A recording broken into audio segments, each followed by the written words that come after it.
Belgharia station से हाकरों को हटाने का विरोध, पीछे हटी प्रशासन। बेलघरिया स्टेशन परिसर से हाकरों को उनकी दुकान, साइकिल, मोटरसाइकिल स्टैंड हटा लेने की नोटिस रेल प्रशासन ने जारी की थी।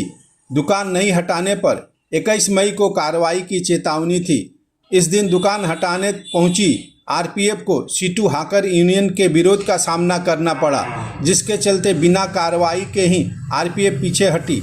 जो दुकानें अरसा से बंद थी उसे हाकरों ने खुद से हटा लिया।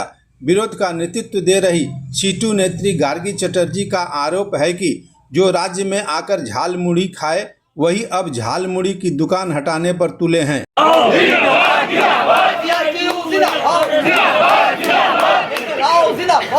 এখন প্রতিটা স্টেশন বিক্রি করে দিচ্ছে, বেসরকারিকরণ করে দিচ্ছে এবং সেখানে চা, মুড়ি, ঘুগনি, চপ, কম পয়সার চা এসব ফল পাওয়া যাবে না। সেখানে আম্বানি আদানিরা ব্যবসা করে। তাই হঠাৎ করে সরকার পরিবর্তন হয়েছে, এই সুযোগ নিয়ে গরিব হকারদের পেটে লাথি মারে। প্রধানমন্ত্রী ঝালমুড়ি খেলেন আর ঝালমুড়িওয়ালাদের ব্যবসা বন্ধ করে দিচ্ছে। চা খেতে খেতে চায়ের দোকান বলেছিলেন, চাওয়ালাদের ব্যবসা বন্ধ। ঝালমুড়ি খেলেন, ঝালমুড়িওয়ালাদের ব্যবসা বন্ধ। আমরা বলছি যে দোকানগুলো আজকে আমরা নিজেরা সরিয়ে নিচ্ছি। যে দোকান বন্ধ আছে সে দোকান নিশ্চয়ই সরাবে। আর এখানে রেল লাইন যাবে, রেলের উন্নয়নের আমরা কোনো বাধা দেবো না।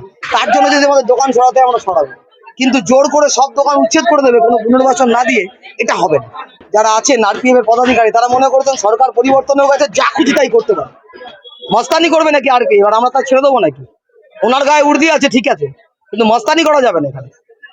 আজকে আরপিএফ এবং রেল প্রশাসন সংগঠিত আন্দোলনের হকারদের অবশ্যই পিছিয়ে উঠেছে, অবশ্যই।